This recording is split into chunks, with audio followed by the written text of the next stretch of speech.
Welcome everyone back to Champions Corner Spotlight Series, episode 3. We have Quentin Millora-Brown with us today. He's originally from like the Washington, D.C. area, began his collegiate basketball career at Rice University back in 2018, where he made an immediate impact. He played all 32 games, right? Starting, I think, 28, it looked like. And Yep. then on top of that, you had a great debut season as a rookie or as a freshman, right? And then kind of ended up entering the transfer portal and going to Vanderbilt University, where you continued your academic and athletic like journey. And then at Vanderbilt, after sitting out for a year, right, because of the hmm transfer rules, you were able to Yep. play your junior and senior year there while getting your mechanical engineering degree, and then Yep. taking your last year of eligibility at the Citadel, which is the military college of South Carolina. Really appreciate you being with us today, and I'm looking forward to kind of touching upon different parts of your journey and kind of hearing from your perspective, different like lessons you Cool. learned, maybe some stories along the way and stuff like that. Sounds good. Absolutely. Let's do it. Awesome. So, yeah, I guess my first big question is like now like rewinding back to kind of your freshman year, like what kind of brought you to Rice University in the first place? So out of high school, my parents were always pushing, academics and athletics. Spank your brains, not your body. First, they wanted me to get a really strong degree. Um, so I was looking at a lot of different mid majors in the Patriot Conference. Rice was actually my first offer from Coach Rhodes before he went to VCU, and now he's at Penn State. But I was looking at a lot of like those mid-level basketball, high academic schools. Um, and then, I didn't really know, I had no idea where basketball would take me, right? So for me, it was always let me get a degree first, because when the ball stops bouncing, I got to do something that I love, that I'm interested in. And engineering was kind of what I thought I would be interested in. So it's hard because a lot of schools discourage you from engineering, right? They discourage you from it because it's just such an intense program. So Rice was one of those schools that was like, yeah, you can do both. You should do both, right? If that's what you're into, that's what you should do. You shouldn't sacrifice either side, right? You should get the highest level academics and the highest level basketball that you desire, right? Mhm. You should achieve as much as you can. So out of high school, that's kind of where I ended up going. Um, and then I didn't realize how much basketball and the level of competition would mean to me, right? Mhm. So for me, like after that first year at Rice, I was like, man, I feel like I need more from sports, right? Like I need to get to a higher level, need to play at a higher level. And that's how I ended up at Vanderbilt. Okay. And, it was Coach Stack's first year there when I transferred. So me and he had one other transfer that year, DJ, and it was before the portal rules. So we both had to sit out that year, DJ Harvey Okay. and I. Um, but you know, Vanderbilt offered still that really high level academics as well as that next level of basketball that I could play at. Love it. Awesome, So man. yeah, So kind of like rewinding a little bit again to Rice before we head over to the Vanderbilt time. I yep. guess first of all, I love the whole kind of perspective of like academics and basketball, right? I was very hmm similar where I wanted to do mechanical engineering as well as basketball, so we're very similar in that aspect. I ended up choosing the Division 3 route to start because I did have one possible or two possibilities at the Division 1 level with engineering, but then it ended up falling through with COVID. But that hmm if, this episode isn't about me, but it's just like I thought it was definitely like pretty interesting that we had some like similarities and stuff like that. As a freshman, you played in all 32 games, right? You started 28. hmm Like, how was that like jump to like from like high school to college, and like what did you learn throughout like that first year athletically? For me, it was a lot of just letting my body catch up, right? As a big, you're still growing, you're still putting on that muscle, you're still trying to put on the weight. So for me, a lot of it, the adjustment was just weight room. Like even into my sophomore year, a lot of it was just weight room, getting my body bigger and stronger, able to take more hits from, these bigger dudes that you didn't play in high school. But in high school, I was fortunate. I played at Bishop O'Connell, which is in the WCAC, which is one of the top high school leagues, or at the time it was definitely one of the top high school leagues, but it's for sure the top high school league here in the DC area. Mhm. So a lot of those teams had Division I players. Markel Fultz being one of the first to come to my mind. So, You know, he was first round draft pick. He was one and done at Washington. Like there's a lot of really good dudes who have gone through that league. mhm. So I was fortunate to have been able to play against, a lot of high school guys who were immediate impacts, college guys, NBA guys, as well as they would come back and practice and play. So the DC area is just, you know, you play all those, that top level just kind of plays each other all the time, right? And Mhm. once you fight your way to break into it, and once you're there, now you just kind of just keep playing against the best and get better and better and better. So for me, I was lucky that I had been able to play against some of the best competition, and that jump, I kind of knew what it was going to be going into college. Mhm. But of course, it's never the same until you actually get there, right? Like Yeah. once you get there, you're like, oh wow, okay, Mhm. bigger, stronger dudes. Okay, here we go. Time to, Yeah. really lock into the details of what I need to. I think recovery was a huge part for me, like learning how to properly take care of my body with the nutrition, with the, cold tubs, how to just make sure my body was always feeling good. Mhm. Because that first year, your body just, you're not prepared for it because you've never done it. Yeah.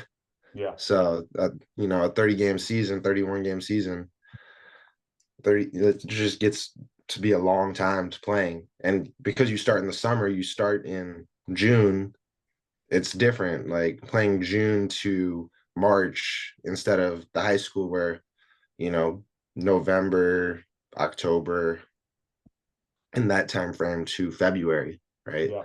It's just a longer season. So you kind of get to that end and you're like, wow, I feel so tired. So I think Mhm. after the season, I was like, I slept for the first, I had spring break immediately after the Conference USA tournament. Yeah. And I think I slept for like the first 4 days I was home. And I was Well, yeah. just asleep.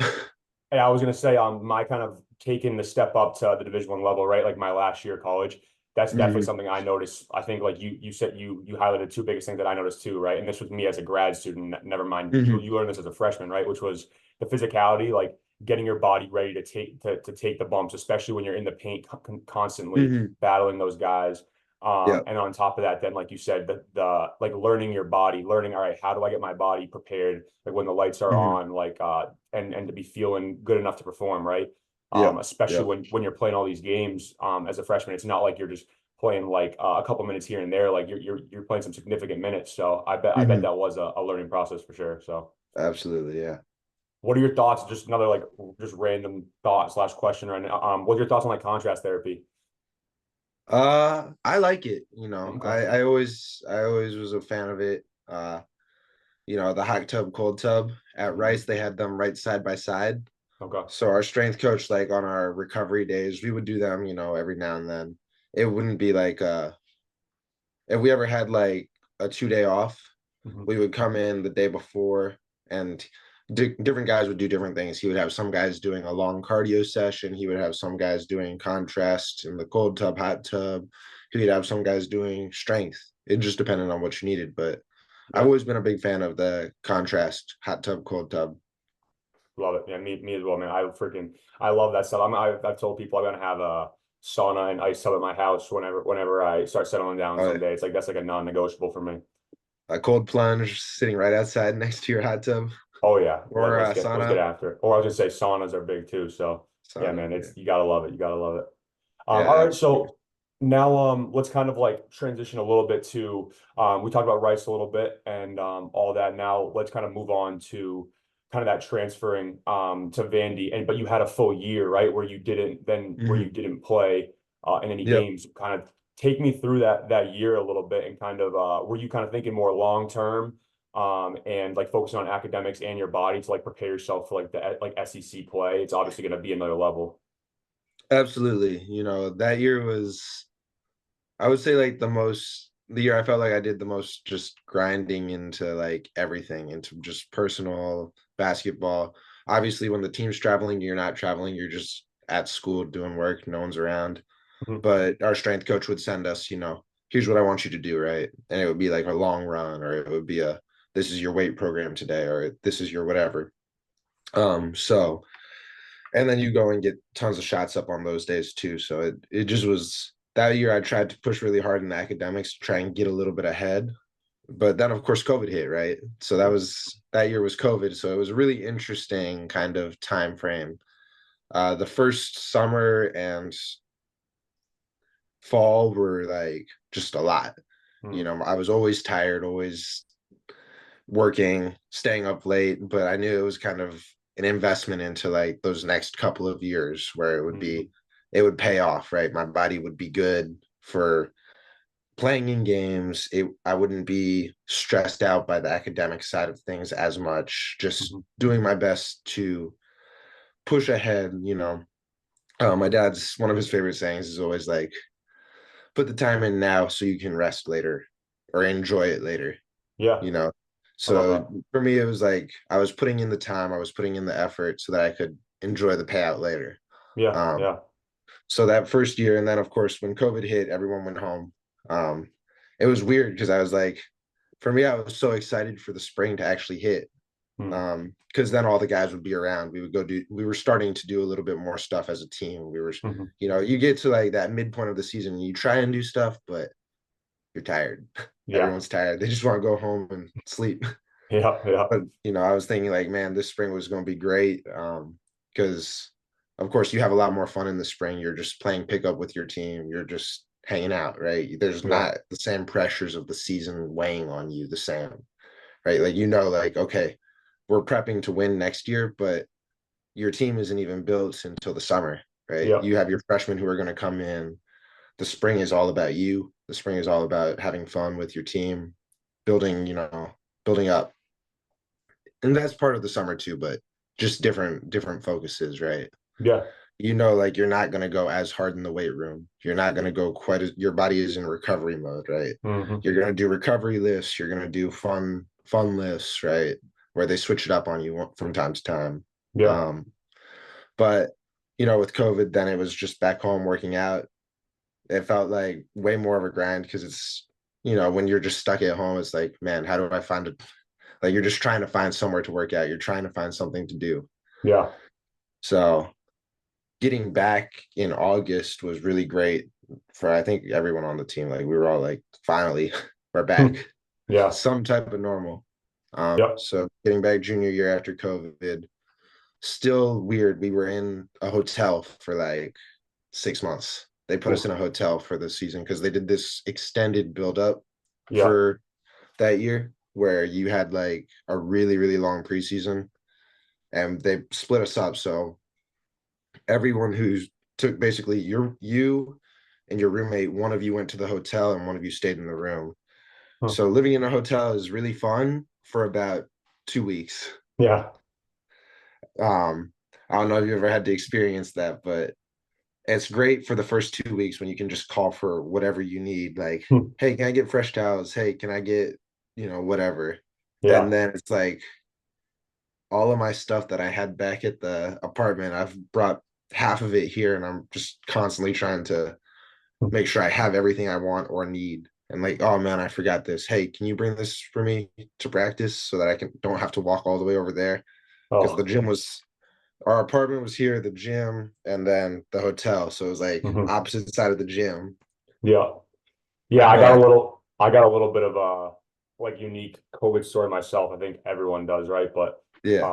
I was graduating from high school, right? So we just won like our New England prep school like championship for Hmm. class AA, right? At Wilbraham Munson Yeah. Academy. And then we had like a mini celebration and then it's spring break and we're like, all right, like we'll see y'all in a couple of weeks to celebrate and like have a great Oh, spring. Like you said, like it's like yeah. time to celebrate, time to like reminisce, time to make memories with the guys Yeah. after the season, stuff like that. And just like that, we're at home, right? And Yeah. then that's also like transition, getting ready to graduate and transition Yeah. into college where I Oh, hinted towards before, but like that's kind of when like some Division 1 like looks and scholarships like fell through because of COVID as well, like medical reasons or stuff like that regarding like other military colleges, right? So it's like definitely some tougher times, but I feel like you also like grow from those times, right? A lot as well. absolutely.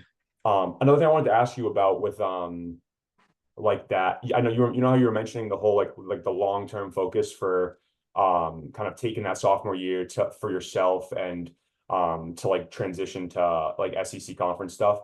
I wanted to Hmm. ask, like, I feel like that topic gets like really looked over now in college sports, the whole thought of like long term like Hmm. versus short term. Like, I guess, Yeah. how do you have any thoughts on that, and kind of like, or just talk a little bit more about how that you sacrificing some time for for yourself that sophomore year, and kind of how it Hmm. propelled you in your career for like junior senior year at Vanderbilt. Yeah. Yeah. I mean, for me, like it prepared me to play. Hmm. You know, it was a big piece to like I knew that's what I needed, and I knew that was gonna be the main part of how do I get there, right? How do I get to the point where I can perform well? Yeah. But I think it's a little different too today because I still wasn't thinking about playing pro at that time, right? I was still like it was in my head like I would love to if it comes up, but it wasn't like a I can do it, right? It was a like maybe I'll do it, maybe I won't. Either way, I still have engineering. Yeah. But I think in today's kind of climate of transferring, the NIL aspect is different. We had always gotten the stipend, and my dad had told me like invest it, right? Yeah. So that's what I did. Every year I was in college, I just took the money I got and put it away and Yeah. invested it. So, at the end, I ended up with a decent nest egg, but with NIL being around now, I think that part of it is like if there's like some level of, hey, as a university, we want you to, if you're getting X amount, right? We want to help you figure out how you can take that money and put it away so that it will grow for you, right? Like the longer you leave something invested, the more you get out of it. It's the compound interest, right? Yeah. So I think that there needs to be a strong like influence from a university standpoint to help their guys understand that, right? Don't spend it all at once, right? Yeah. If the amount of money that you can earn through college basketball is different than it was when I went through it, even, Yeah. right? And it's only going to keep changing. But I think that guys are looking at the amounts they could earn and looking at the other side like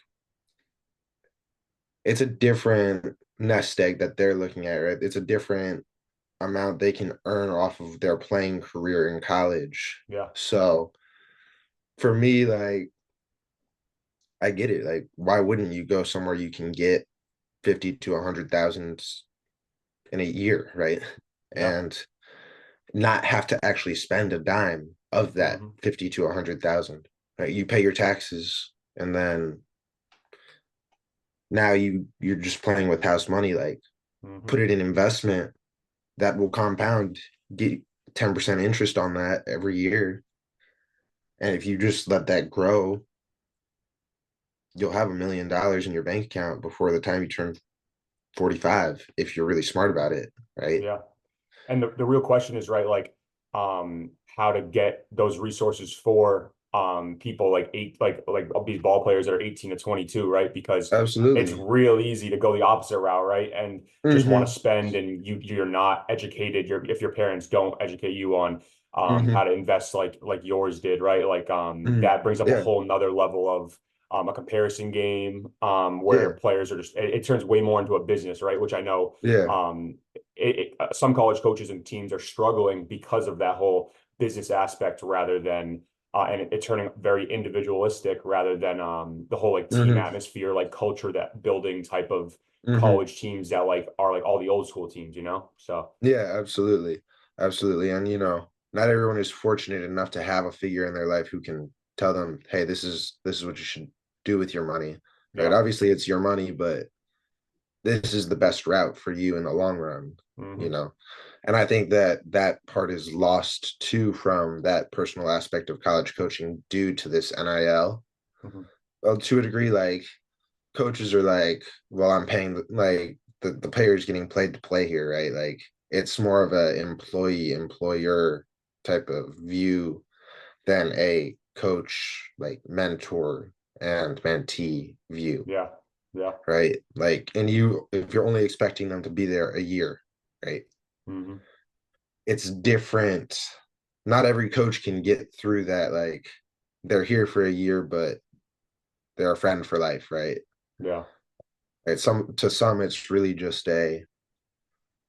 like I hired you to do a job, you do the job, we're Yeah. happy. Hmm. For others, it's truly that what they love is the coaching aspect. Hmm. Um, to each their own. It's going to be up to each player and coach to kind of navigate that path. Yeah. But I do think that there's a lot of good that came out of NIL, and there's a lot of bad as well.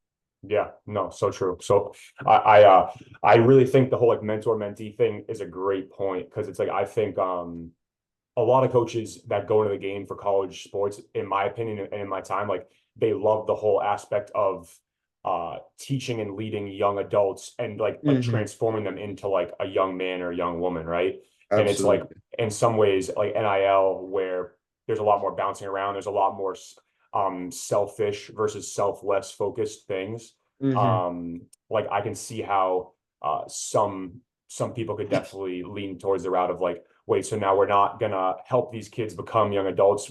We're just gonna talk with their parents about money rather than, oh, like Q here is becoming such a great young man. He's gonna be so ready to go play professional ball and like and have a great Mm-hmm. career, right? It's more like now Yeah. like, all right, how much money is my son gonna get next year? So I don't know. I just wanted to Yeah. mention it real quick, but I think it's really interesting and there's definitely a lot of moving Mm-hmm. parts that still need to happen.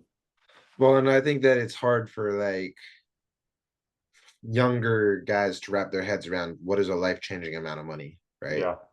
Like when you're a kid, what's a life-changing amount of money? Enough money to buy a candy bar. Yeah. Like I got $5, I can go buy two candy bars. Like, oh my God, like I've never had this much money. Yeah. But then like you get to college and you're like, I can't even buy a meal from McDonald's for $5, right? Hmm. And then you get a little further than that, it's like, well, I have a house payment that's let's say 4,000, $5,000. Like $5 is not doing anything for you. Hmm. But for young guys to wrap their heads around, this will change my life for the future, you know, and how do you make that change your life, right? Yeah. How do I make Yep. it work is the hard part. Definitely. But it's interesting to see because I think that some schools are starting to get that part right. You Okay. know, now that it's all been like pushed through, NIL is here to stay. It's had a couple of years to kind of percolate, right? Yep. Like some schools have definitely started getting into like, hey, you have to take this financial like advising seminar from us for the Yeah. athletes. Yep. Some have gone to like, hey, we recommend these resources for you to invest your money, right? Like help you invest your money, right? Like Hmm. go talk to these financial advisors who work with us. Some schools have gone other routes, but for those schools that are doing that and forcing their student athletes to at least tangentially touch it, the Hmm. idea of letting money work for me rather than working for the money, Hmm. I think that that's a huge step in the right direction. And I think more schools will start to follow it. Yeah. I really hope so because I think that's really like you said one of the only in my opinion main ways of NIL turning more better than worse is kids Mm-hmm. truly being educated and like you said money has to work for you. You cannot work like when money starts working for you, then that's when really good things start happening. Mm-hmm. Well, and it's tough because like I think that there are a lot of kids who haven't had to have that experience, right? Like there are a Hmm. lot of people who haven't been able to get to that experience of money will work for me. Yeah. They're just always working for the money. So Hmm. until you start to see that, it's hard to wrap your head around. Yeah, definitely. All right, let's kind of go back to Vanderbilt a little bit more. I know we just Yeah. got on a great tangent there, but I loved it. I guess with now you starting to like play in the SEC, what was maybe the biggest step there now from playing like low to mid major ball at Rice to Mhm. now like all right, it's junior senior year like you're still starting games playing extremely consistent minutes. Like I saw like I think it was your senior year like did you start like 30 games and it was like tying like the school record or something like that? Yeah, Um something like that. Yeah, it that's was that's a pretty dope, man. That's pretty impressive. yeah. But like I guess just like how yeah, just like how was that step up to SEC kind of play for you?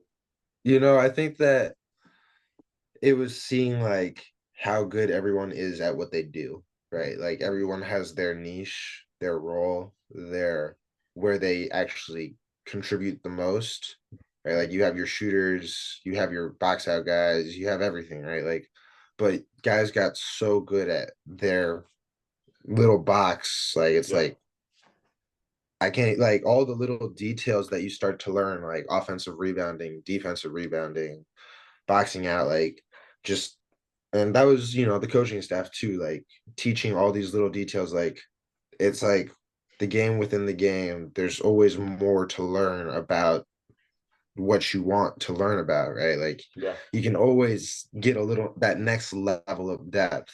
Um and just kind of seeing that develop within myself, like, okay, I saw the shot there, like how am I going to try and get the rebound? Sometimes it's go middle, sometimes it's go baseline, and it's about kind of figuring out how to make that read really, really fast in game, Hmm. right? Like that's a rebound I have no shot at getting.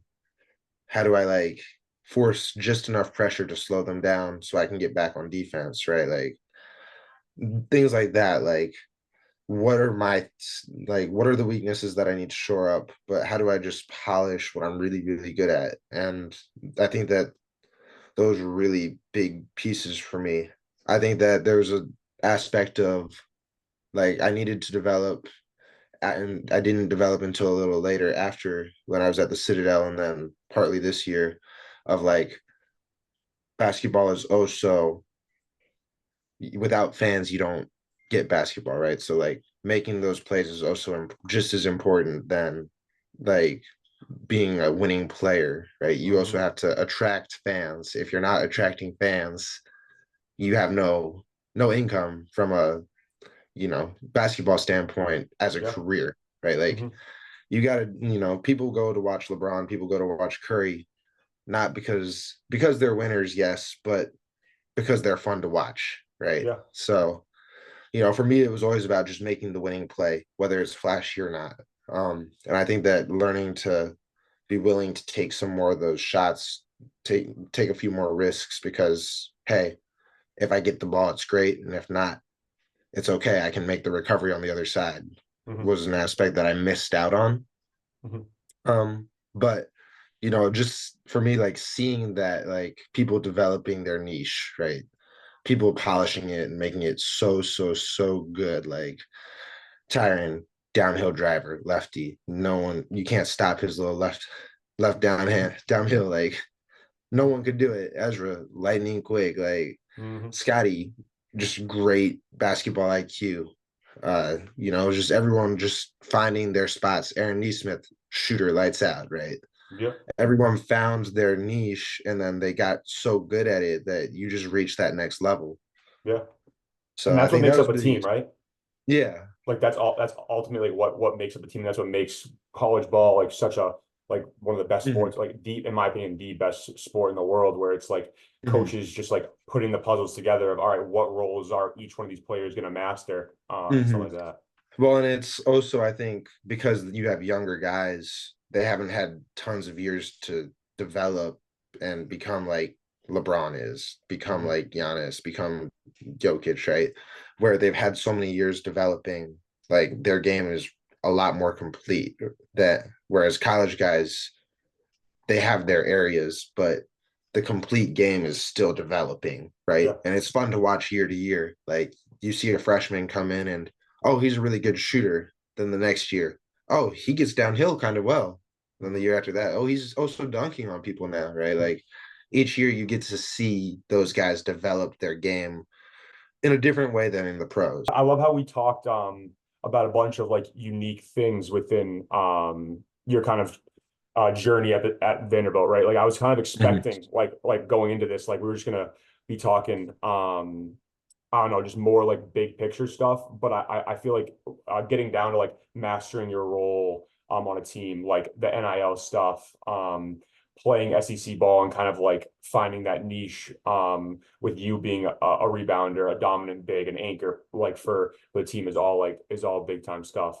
I guess kind of I was now hoping to transition to your final year Mhm. of NCAA ball, transferring to the Citadel. Could you kind of take me down the route of why going to the Citadel, which is a military school, right? Yeah. And also on top of that, yeah, just kind of what made you choose that for your final year college ball. Yeah. So, Coach Conroy had been at Vanderbilt for a year. And for me, a lot of what it is for me is the relationships I build, right? I play best when I have a great relationship with my coach. I play best when I can talk X's and O's with the guys, talk X's and O's with my coaches, just kind of understanding the details of why you want to do stuff and like explain my thoughts, hear their thoughts. And for me, like Coach Conroy was the biggest draw to the Citadel. Like he was a coach who I really respected and had developed a great relationship with at Vanderbilt. And just I thought that it was a really great fit for me in terms of I was going to have a big role on the team, Mhm. as well as being able to have that relationship with my coach, right? Yeah. Have that kind of let's sit down and talk for hours about more than just basketball, right? Like Yeah. life, about things I'm interested in, current events. And I think coach does a great job of like pushing you to think about things that you haven't necessarily put a lot of thought into. Like one day, all the guys were in his office and he just said, all right, let's do this thing. And it was like list 5 things you love about influential people and then 5 things you hate about them. Like I think he put Elon, he put President Trump, and he put, you know, President Obama, right? And he said Mhm. like, I want you guys to think, and he was like, you might have been a little young for President Obama, but I want you to list 5 things that you guys love about each of these people and 5 things you hate about each of them, right?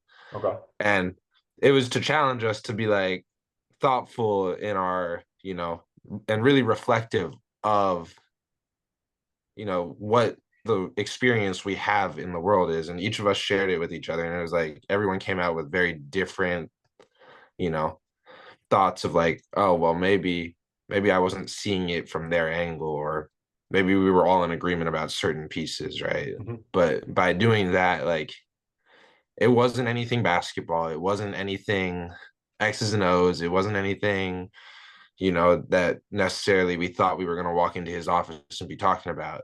Mhm. Instead, it was truly, it was about like, can you guys try and see each other's viewpoints a little better, right? Like Yeah. I think we had like 2 or 3 losses that going into there, Mhm. and he wanted us to be like everyone was just kind of mad at each other because you know how it is when you lose. Like, no, we need to win. Like, let's Mhm. find a way to win. Like, I messed up here, but you messed up there. We all messed up, right? Yeah. Like he was just trying to get us to be thoughtful about it, right? Like, okay, yeah, each of you messed up in your own ways, but you also have common ground. Find that common ground. Yeah. So, I thought that having those discussions and being able to really just not just be all about basketball with him, but be really just life with him as Mhm. my coach was a really big piece to why I chose the Citadel. I love it. Man, I Yeah. also think it's so special and like slept on for appreciating a coach like that, right? Because I know me personally as well, like I play the best when I know my coach cares about me as much off the court as he does on the court, right? Like Mm-hmm. I've had coaches in the past that they've almost been like my second or third dad, right? Yeah, I've also had coaches that are so like business focused and just like X's and O's at all times and Mm-hmm. kind of like I can kind of compare it to like a Bill Belichick type of vibe, right? Where it just like at all times like it's win Mm-hmm. or Yeah. or nothing. Like that's it, right? And Yep. I think that both coaches are great at times, right? But I Yeah. definitely lean more towards absolutely loving like growing a relationship with a coach. And Mm-hmm. then it makes me want to play even harder for that same leader on the court, right? Where I Absolutely. know that it's not just he does not just care about my performance on the court. There's more Mm-hmm. to our like relationship, right? Yeah.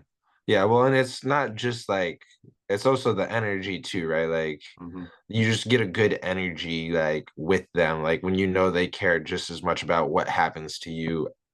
Like you're like, man, I feel like I'm protected, right? Like I can put myself out there to do Yeah. whatever they ask me, and I know no matter what the result is, like I can live with it because we're all swinging the same, like we're all pulling in the same direction. Like he's gonna Yeah. go up, step up to bat for me, just like I'll step up to bat for him. Hmm. I love it, man. So I guess with the Citadel, what kind of lessons did you learn off the court, or maybe some unique lessons regarding your teammates, right? Because like half of Hmm. them are cadets and living a military lifestyle, and then, or more Hmm. than half likely, right? And then another group are transfers and living off campus, right? So like, how was Yeah. that dynamic? And I guess like, what kind of lessons did you learn from having a team that kind of had some different like life, like day-to-day Hmm. lifestyles? I mean, for me, a lot of it was leadership and how to be a leader. Like I was doing the leadership certificate at the time, Okay. but that really was, I think a lot of leadership is just learned, right? Like what works for you as a leader. Everyone's going to have a different style and everyone's going to find different things that work for them. But at Vandy, I had never really, even though I was a leader on the team, it's a little different because like everyone's kind of doing their thing, right? Like everyone's focused in the same direction, and you don't necessarily have to like everyone on your team. Mhm. Like you like them, but you don't have to be like best of friends with everyone, right? Yeah. Like so long as you come and show up and perform, it's like a working relationship. Whereas at the Citadel, it was more like in order to succeed, you had to be family, right? Hmm. Like, you have to be a family, a unit, all together. The reason they say together we attack is Mhm. you have to be one force. Definitely. But being a leader for like a lot of guys who were just younger than me, a lot younger than me, even just and trying to help guide them to form their own understandings of the world was a big part of that experience that I learned about, you know, when you're a leader, you're not really telling people what to do. You're helping them figure out what they need to do, right? Mhm. It's about helping them learn to be competent in their own way, right? Like how do you shape them, but you ultimately let them grow on their own, right? Like you're kind of there early, like, hey, you should really do this, like, hey, you should do that. But then at some point, you kind of just let the reins go and you're there as a resource, right? Mhm. Like, and, I think that all of the guys respected me as like one of the older guys who could kind of give them guidance on more than just basketball. And it wasn't until, like maybe midway through the season when like they start to ask you things, right? Like, hey, what do you think about this or that or the next thing, right? Like, Yeah. and you start to kind of have more of those conversations of life, not just X's and O's. Like you're talking X's and O's all throughout it, but somewhere along the way you become friends and mentor, mentee, kind of, but really friends. Like, Mhm. and they can ask you like, hey, if I have, X amount, like what should I be doing with this? Or hey, I have this problem in my life with my, you know, SO or my family. I'm struggling with this, right? Like, can I talk to you about it? And you just, yeah, of course. Like, let's talk. Yeah. Like let's get through this together. Like, how do I help you? Like, what can I do every day to just improve your life, right? For me, it was a lot of like, let's go eat, right? Hmm. That's kind of my love language has always been food, right? So Hmm. like I'd grab a couple of guys, hey, let's go eat, like let's talk. Like, and we Yeah. would just grab a meal and I would only talk X's and O's if they wanted to talk X's and O's. They wanted to talk family, if they wanted to talk whatever, we just chatted, right? Like it wasn't a Yeah. big, it was not a, hey, let's do this as a team. Like let's do like it was just let's eat, like let's be a family, like talk about whatever you want, like let's chill, relax. I think that's so underrated because I know one of my mottos that are one of my like kind of core values that I have that I'm still working to get better at is like serving others, right? And figuring Hmm. out what's my best way of serving others and then gaining that trust, like you were saying, with your teammates, the people that you care about. So then that service they will like seek out, right? Hmm. And I think that like that's a perfect example of kind of like how you kind of broke like had that like broke the ice, right, was with food and with Hmm. those conversations at meals. And I think that that's like so crucial for a leader and like to like be kind of that kind of like core the heart of a team is like is Hmm. someone like that, right? That like figures out how to connect with different teammates on different levels. Mhm. And I think that's awesome, man. I think I can do so much better at that, and I'm still working at it, but I think that's pretty dope. It's a process. Everyone learns how they lead best as they lead, right? Like Yeah, exactly. the reason it was important for me was because that was my mom's big thing. Hmm. Like as when we were kids and even like into high school, my mom's big thing was we're eating dinner together. I don't care if it's at 4 p.m. or Hmm. 11 o'clock at night. Like we Yeah. are all gonna sit around this table and eat Hmm. together. Yeah. Like you'd be starving after practice. My sister's not home yet with my dad. They're still at practice. Like you can't eat yet. Hmm. Don't spoil your dinner. Like have a snack, but you're not allowed to eat until they get back 2 hours from now. Yeah. So that's why it was so big for me as like, hey, food is like that's just like how you breaking bread with people is how you show you love them. So that Yeah. was the big reason for me why I chose that mode of serving. And for you, it might just be like, hey, let's go chat, right? Like I want to bring you on the podcast. Like let's talk, like let's break down not just like, basketball, but like Hmm. your journeys. Like I want to hear you, like I want to hear your voice. Like I want you to talk, right? Yeah. Whatever it is, you find your own path to it. Then Yeah. I think everyone becomes a leader with time in their field. Yeah. My last big point at the Citadel that I wanted to kind of touch on a little bit that I think is really underrated is like consistency and efficiency, right? Like when I look at Mhm. your career, right? Like I just want to pull up the numbers, like give you a quick shout out here, Uh-oh. right? Like why not? Uh-oh. As a freshman, you shot 60% from the floor, right? Yep. Then junior year, 70%, around 70%, senior year, 65%, grad year, like a little around 50, right? And obviously, Mhm. like your grad year, you were playing a ton more minutes, like growing your role, doing a lot of things. But the fact is, like when I see like just your stats alone, never mind like me knowing who you are, like as a person and a player, like I guess can you speak a little bit on like the importance of consistency and like efficiency and like maybe some like habits or things that you think that you fall back on? Because I think it's such a crucial Mhm. like skill to have in life. Yeah, I mean, for me, like I've always been about the details, right? The devil's in the details. Like every day showing up with, whether you have energy or not, you portray that you have energy, right? Mhm. Like you portray that today is a great day. Today is going to be good. We're going to make the most out of today, regardless of whether you feel that or not. Because energy is such an important part of just improving, right? Like if you're a vampire to the energy, right, then everyone else is going to start to turn that way. As a leader, like you can never have a bad day. You Mhm. can never show that you're having a bad day to the people around you. Like today has to be a great day.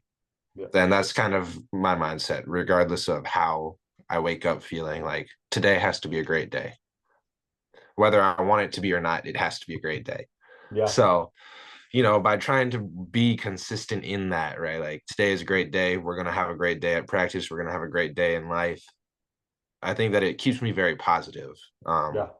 And staying positive, regardless of the outcomes, regardless of how you feel, just has kept me consistent, right? Like if I'm the same every day, I bring the same energy, I bring the same focus, I bring the same skill work, like why shouldn't I do the same thing in game, right? Yeah.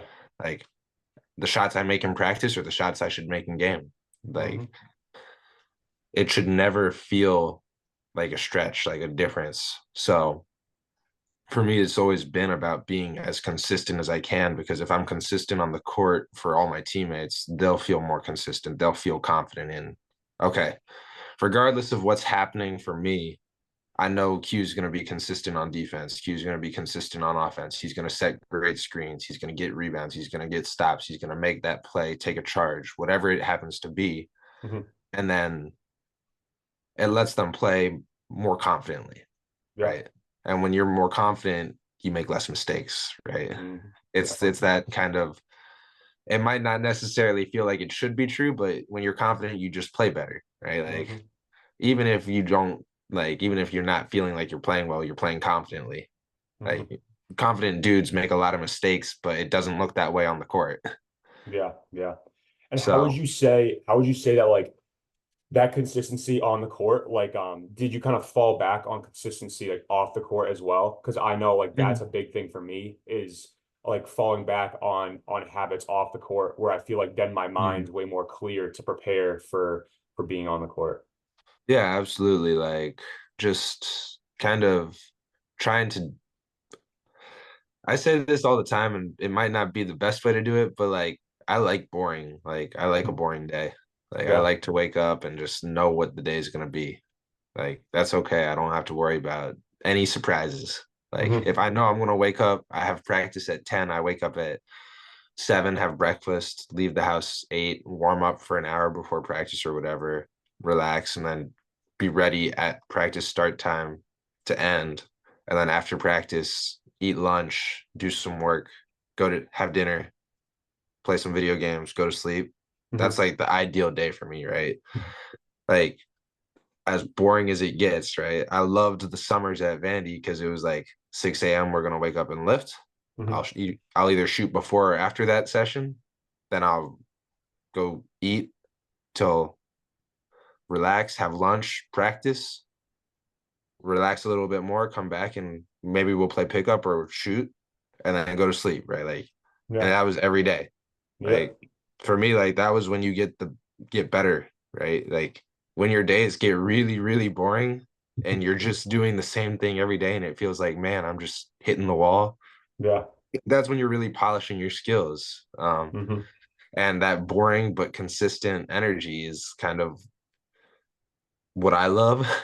Like I don't Yeah. know, it might seem crazy to a lot of people, but like you get to see the results on the other side. Like it doesn't necessarily feel like it in the moment, but on the other side, you're like, wow, those days really helped me, right? Like Yeah. the waking up and going to lift. Oh, in the moment, energy, right? Like you got to show up and have great energy, but then when you get to the other side of it, like, oh, I've put on 15 pounds of muscle, I Hmm. feel great.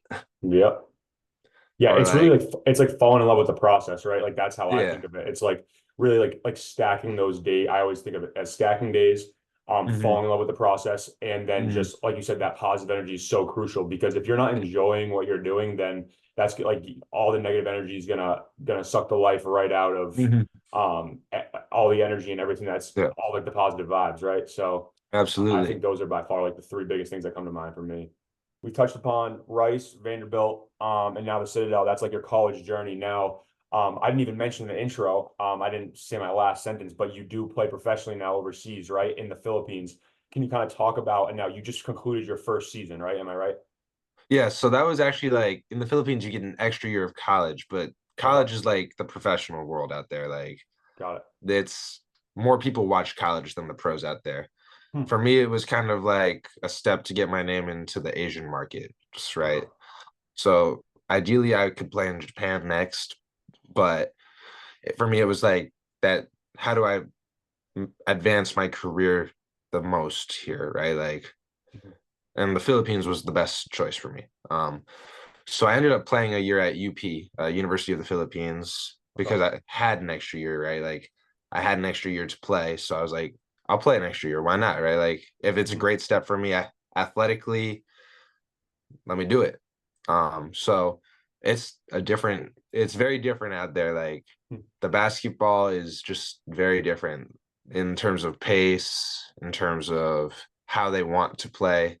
Mhm. Like the US has such a large network of coaching trees, but it's different when you're overseas, right? Like the style of play is an adjustment, right? Like you like hear Euro ball versus US ball, like the physicality is different. The just making that adjustment, like how they want to play. Playing with the FIBA rules is a little different versus the US rules, like being able to swipe the ball off the top of the rim after it touches Mhm. the rim, Yeah. right? So things like that, just making those little adjustments to the rules. Timeouts, you can't call a timeout unless the other team scores a ball, Okay. right? So like you can't call a timeout on the rebound in the Philippines. They're like if you are up 1 point, you miss the free throw, and that the other team grabs the ball, they can't call a timeout. Wow. It's weird. Ooh. Like things Yeah, like that's that are crazy. just weird rules that I would feel like, well, advancing the ball was fun, right? Like I loved the Mhm. fact that we could advance the ball to half court Mhm. because now, okay, this feels like professional. Like we're gonna draw up a play to score something here. Mhm. Um, but it was a really great experience for me, especially having a lot of family in the Philippines. Yeah. I think that's what really made the experience awesome for me, like being able to meet family that I never would have. Um, without that experience. My mom, being Filipina, her mom has about 30 family members or so in Manila where I was playing. Okay. And then my grandfather on my mom's side has about 30 in Subic, which is about oh 2.5, 3 hours car drive away, right? Mhm. Like so I didn't necessarily meet as many of those, but I met a lot of my grandmother's family and relatives there, which was Wow. really great because like I ended up eating dinner with them after every game, right? Like we would Okay. go out and eat, which was another one of my things, right? Like Hmm. why food is such an important part of friendship to me. Like it Hmm. was awesome to feel right at home, right? Like I just got to meet family that I had never met and develop relationships with them and connect to the roots of my heritage that I had never really understood before, right? When I like when I was back in my grandparents' house, like it was like, whoa, I understand why they have all these things, right? Like Hmm. these little tiny potted plants, right? Like all over the house, just like a little twig, but like it's got just a little bit, right? Like everyone in the Philippines has these little tiny potted plants. And Okay. it's like, I get it. The artwork, the colors, like it all made so much more sense to me Hmm. after having lived in the Philippines for half a year. It's like, Yeah. well, that makes sense. I didn't understand why before, but now it makes sense. I understand the aesthetic. I understand Christmas is a huge deal in the Philippines, right? Okay. And it starts in September. September 1st, they start putting up trees in all the malls everywhere. Hmm. I now understand why my mom and her side of the family loves Christmas so much because Yeah. of how big a deal it is, right? Like, so it was really great because I was able to go there and experience the Philippine culture in a way that I hadn't before. Um, Yeah. but in terms of basketball, like it was the right step for me because it helps get my name into the Asian markets and hopefully I'll be able to get to Japan next. Mhm. But really, I think that it's amazing to be able to play overseas just because of the experiences that you'll get to Mhm. have. I love to travel, and for me, it's like, hey, I get to experience all these cultures in a different way than when you go to visit for vacation, it's different. When you Yeah. live somewhere, you know, Coach Cam was telling me like when you live somewhere, it's just the food you eat, the lifestyle is different, right? Yeah. So I'm excited to kind of see how it goes in the next couple of years and just experiencing something different than the US culture. Because I think the US culture it's so strong, but it's also very different from the rest of the world. I think it's so special that basketball like brought you over to the Philippines and like allowed you to Mhm. get to know and explore like a whole side of your family, like you said that you never was able to Mhm. experience. And I bet, like you said, you kind of probably worked a little bit backwards, but were able to see why like your mom was like wired how she was now that you Mhm. met all of her family, right? And saw kind of where she Mhm. grew up and stuff like that. And I think that that's Yeah. just such like a kind of like full circle moment, I would imagine. And I just love how like basketball is what you like brought you to that, right? Rather than you just Yeah. like you going just because you wanted to go, like it was like a part of like Yeah. your like journey, you know? Absolutely. And like the Philippines love basketball. It's like the national sport out there. Okay. And like I had always known like we as a country were crazy about basketball, but getting there and seeing firsthand how crazy people get over basketball and seeing all of the courts everywhere, literally just a hoop on the side of the road.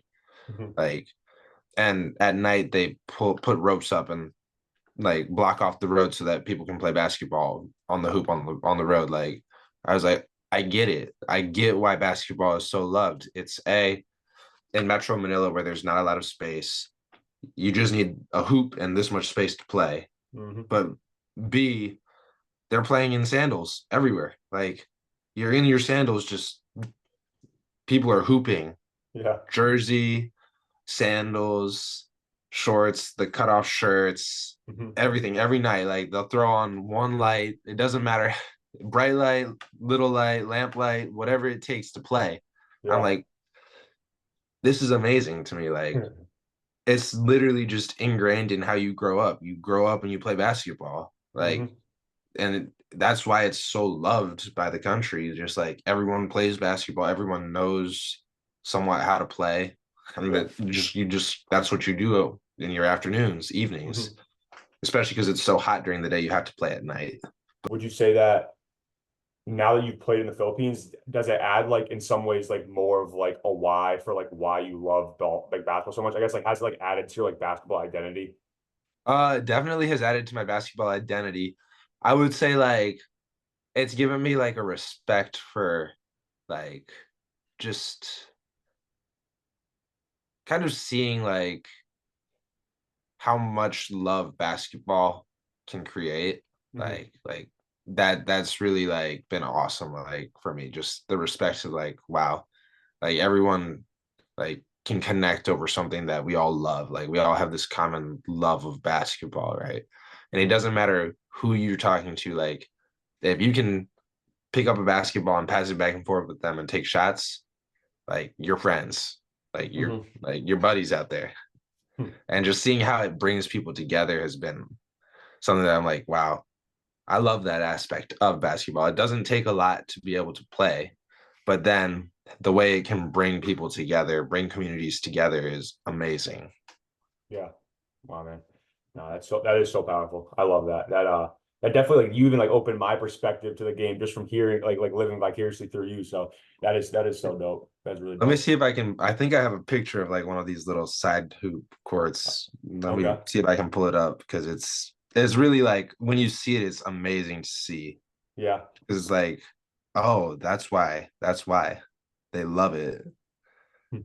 Um, No, it is so cool how a sport, like you said, can really just bring a whole community together. And right when you find there's like one common ground, right? mhm. It just like we said with food and eating, right? It's like it's the importance of that icebreaker to kind of open up who knows what that can be created out of any connection or relationship. It's all about kind of adding that comfort level, that like that commonality, that similarity. Here we go. I got it. Wow. Okay. Like, Yes. So those are two hoops, right? One up front and then yeah, one in back. there's Okay. just a court just on like they just put it right on the road there so they could Yeah. play. Yeah. And the And it's van just just like, the car's just blocking it. yeah, just like it's like whoa, like because you can set it up literally anywhere. Hmm. It's like it was like there's no way they blocked off this road in the middle of the day so they could play on like a Saturday morning, Yeah. Yeah. but the road was just blocked off so they could. And like people were screaming and yelling, like it was the whole like neighborhood there was like Hmm. out watching they had like the kids playing and then like the men had they were warming up, stretching on the side. Like Okay. I was like, this brings their community together every Saturday. Like the kids Hmm. come out and play a game, and then probably they have like the teens come out and play, and then the adults play. Yeah. Like, and they all rally around it and scream and yell. And it's like, Hmm. whoa, that is awesome. Did you ever tie up the shoes, lace them up, and go out there, even if it's just for fun, and or were you just watching? No, I would just watch. Okay. It's one of those like I'd rather not hurt myself. Yeah. Some of the Fair. guys did though. Some of the guys did have fun. They went around and they would just jump in our league. They actually tried to get me to play at my apartment. They had Mhm. like 5 apartment buildings and each building had a team. They tried to get me to play on that, but Okay. all of the guys we were like, nah, we can't. We thought about it, but we were like, no, it wouldn't be right. Yeah. Yeah. Yeah. I We got have you. this commitment to a team that we're playing for. Like we can't risk, Hmm. anything there. Yeah. But Fair for sure. For sure. yeah. That is dope though that you still got to experience it and watch it, and Mhm. maybe someday you'll be able to be blessed and go back and tie up the shoes, the laces, and One bring that time. memory. Yeah, Yeah, absolutely.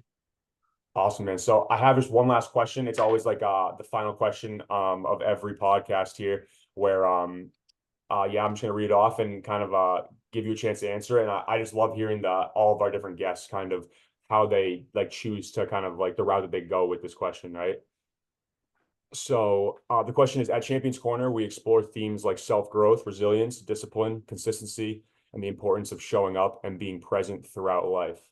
Reflecting on the different stages of your journey that we've discussed throughout the podcast, how do you define what it means to be a champion today in your life? I mean, for me, it's just showing up every day with great energy, right? Like that's how you be a champion. The everyday, the discipline to show up every day and have good energy, no matter how you feel. That's how you become a champion. That's how you stay a champion. So just consistency. Damn right. I love it, Q. Really appreciate your time, man. Do you have any other like last final things you want to talk about or about your career? Any social media you want to shout out, anything like that before we conclude this thing? No, no, just thanks for having me on the podcast.